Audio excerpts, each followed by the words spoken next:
menciptakan manusia, Allah menciptakan jin, Allah juga menciptakan makhluk yang bernama setan. Pada akhir-akhir ini kita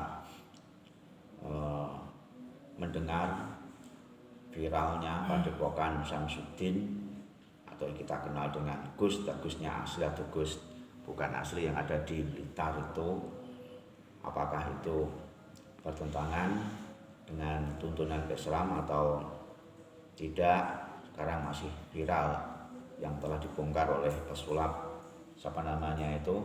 Merah itu ya. Nah, oleh karena itu memang betul jadi Allah itu menciptakan setan. Namun tuntunan agama Islam telah jelas, kita kalau minta tolong selain daripada Allah, minta setan, maka hukumnya adalah haram atau dilarang. Termasuk kita datang ke tempat dukun dan mempercayai dukun, dan dukunnya itu adalah kerjasama dengan setan. Karena Rasulullah sendiri juga pernah, istilahnya orang Jawa itu disantet, materi pernah dalam sampaikan bulan yang lalu kalau tidak salah. Jadi betul, jadi setan itu ada.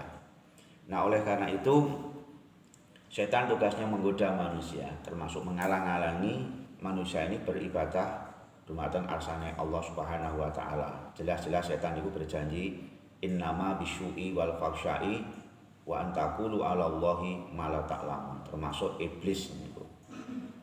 Jadi karena iblis itu begitu dendamnya kepada Nabi Adam yang Allah masukkan ke dalam neraka, sehingga Allah mengeluarkan iblis itu dari surga, kemudian akan menghalang-halangi dari Nabi Adam dan keturunannya untuk beribadah kepada Allah, supaya manusia ini diajak masuk ke dalam neraka oleh iblis.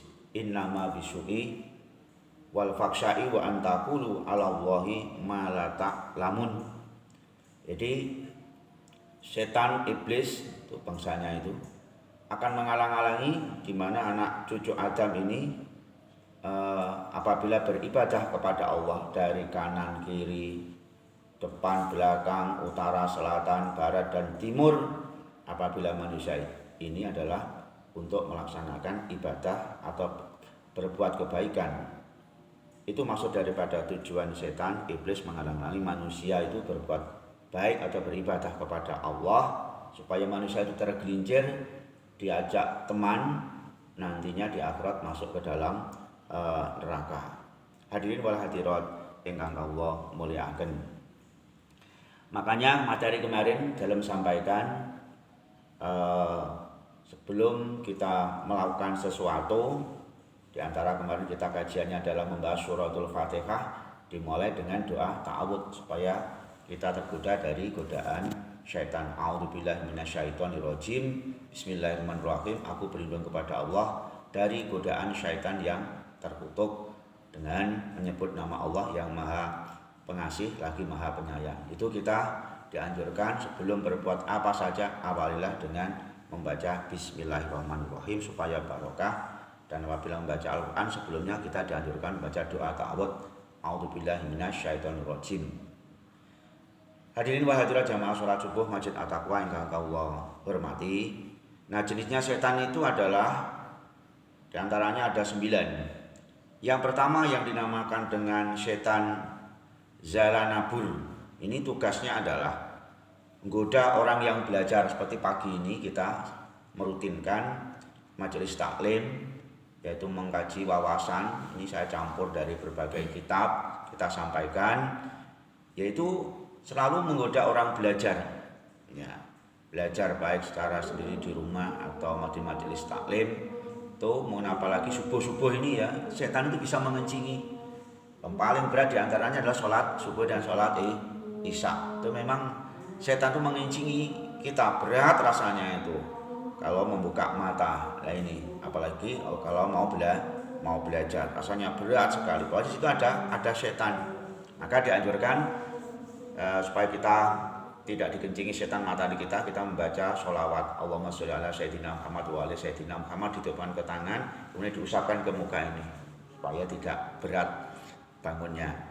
Yang kedua adalah yaitu yang dinamakan dengan setan dasim.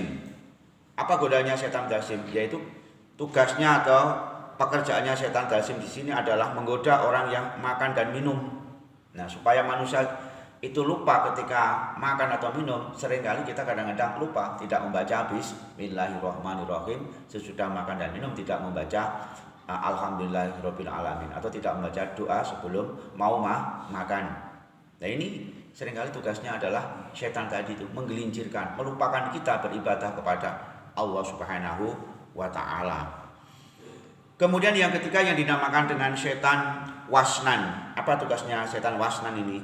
Yaitu menggoda mata kita. Nah, termasuk hati-hati sekarang di media sosial, termasuk apakah itu laptop, apakah itu HP, seringkali itu banyak tontonan-tontonan yang menggoda kita, yang menggiurkan kita. Senantiasa kita selalu aja ketika ada adzan, ketika ada mau sholat, jamnya sholat, kadang-kadang lupa asik menonton HP. Nah, akhirnya sholatnya itu apa? Keter, sholatnya lambat. Kadang-kadang barangkali sholatnya kita terlupakan karena nonton yaitu apa yang ada di dalam media sosial. Jadi mata ini kalau melihat kemaksiatan suka sekali, tapi kalau melihat kebaikan rasanya sulit atau alergi, tidak betah lagi. Apalagi kalau untuk membaca Al-Quran rasanya sudah nggak betah di mata ini. Tapi kalau menonton hal-hal yang barangkali yang mengandung kemaksiatan selalu betah atau selalu tergoda. Nah, kita harus senantiasa menggantikan mata kita senantiasa untuk melihat yang baik-baik, termasuk yaitu melihat kebesaran Allah, pemandangan kita gunakan untuk sholatul lail sebagai penebus mata kita, dan termasuk kita gunakan mata ini untuk mulut kita membaca Al-Quran, mata kita melihat tulisannya Al-Quran. Hadirin wal hadirat ingkang Allah hormati. Yang keempat adalah setan tibir. Apa tugasnya setan tibir di sini? Yaitu tugasnya adalah menggoda supaya emosi. Nah, perang yang paling berat bukan perang dengan mengangkat senjata melawan musuh, tapi perang yang paling berat adalah perang ketika mengendalikan emosi. Allah Subhanahu wa taala itu juga pekerjaan perbuatan yang paling dibenci oleh Allah adalah emosi. Lah bagaimana kemampuan kita mengendalikan emosi kita ini? Ya senantiasa kita berzikir kepada Allah Subhanahu wa taala. Itu tugasnya ada setan. Maka dianjurkan ketika kita emosi, ya siapa saja kadang-kadang kalau kecapean, kalau banyak masalah, tentunya kadang-kadang orang itu sensitif, mudah untuk emosi. Nah, ini bagaimana supaya kita tidak emosi? Senantiasa kita untuk berzikir kepada Allah Subhanahu wa taala. Belajar untuk mengontrol emosi kita supaya tidak digoda oleh setan. Maka kalau orang emosi biasanya nyuwun sewu, matanya itu kemerahan. Nah, setan itu mah diciptakan iblis, diciptakan Allah dari api. Jadi seolah-olah itu kan api yang muncul. Nah, ini maka belajar untuk senantiasa tidak emosi, termasuk ini saya ini ngomongi dari saya sendiri, belum tentu ini saya lebih baik daripada panjenengan, mungkin panjenengan lebih baik daripada saya, dan dianjurkan untuk senantiasa berwudu. Yang kelima adalah yang dinamakan setan kanzab. Apa tugasnya setan kanzab di sini?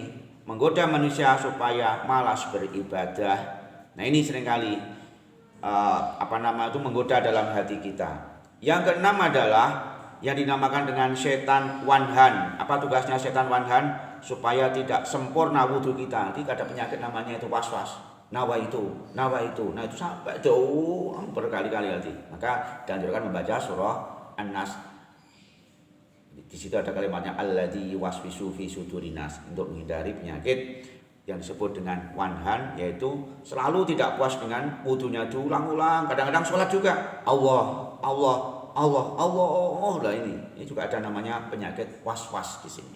Itu ada setan yang di dalam hati kita. Kondang ini, kondang begitu, kondang begini, kok enggak sah. Bahkan ada kotoran itu enggak sah, selalu seperti itu. Ini memang boleh supaya kita menyempurnakan ibadah, tetapi kalau sudah berlebihan itu maka menjadi penyakit namanya disebut dengan was-was. Yang ketujuh adalah yang dinamakan dengan setan masud watun. Apa tugasnya setan? Tugasnya setan masud watun di sini yaitu menggoda, mengadu domba atau namimah. mengadu domba atau yang dinamakan dengan namimah. Ada namanya yang hasud, ada yang memfitnah.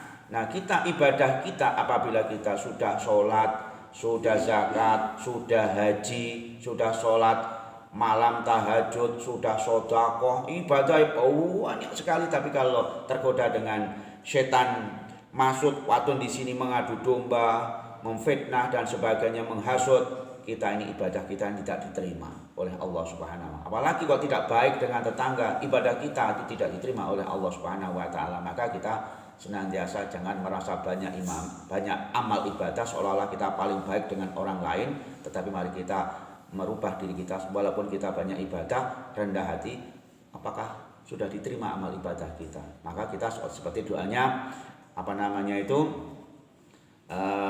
orang yang alim yang kita kenal dengan ilahila stulil firdau si ahala dan sebagainya, termasuk doanya Rabi'atul Adabiyah, apakah saya ini ahli surga ya Allah, apakah saya ini ahli neraka bukan ahli surga. Jadi diri kita merendahkan diri seolah-olah kita ini adalah, jangan sampai terlalu berprasangka kita menjadi orang yang baik, tapi membiasakan diri kita adalah seolah diri kita itu adalah masih belum baik, masih belum pantas masuk surganya Allah. Kita ini merasa diri kita ahli neraka, sehingga motivasi kita senantiasa untuk beribadah dan mencari rahmat dari Allah Subhanahu wa taala. Kemudian yang ke-8 adalah yang dinamakan dengan setan akwar. Apa godanya, tugasnya daripada setan akwar di sini? Yaitu menggoda supaya melakukan dosa yang besar. Apa itu diantaranya? Yaitu zina.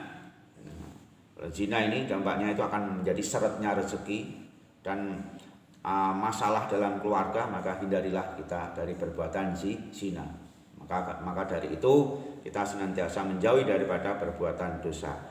Itu juga daripada hasutan atau bisikan ajakan daripada setan yang dinamakan setan akwar. Yang ke-9 adalah yang dinamakan dengan setan abiyat, yaitu tugasnya adalah menggoda para wali. Jadi setan itu ada tingkatannya juga. Istilahnya itu rakyat biasa, raja, wakil, terus raja. Jadi yang menggoda wali pun yang imannya sudah bagus sekali, itu juga ada namanya setan yang tingkatnya bayi setan, istilahnya itu rajanya setan, yang kemudian dimakan dengan setan abiyar di sini ya.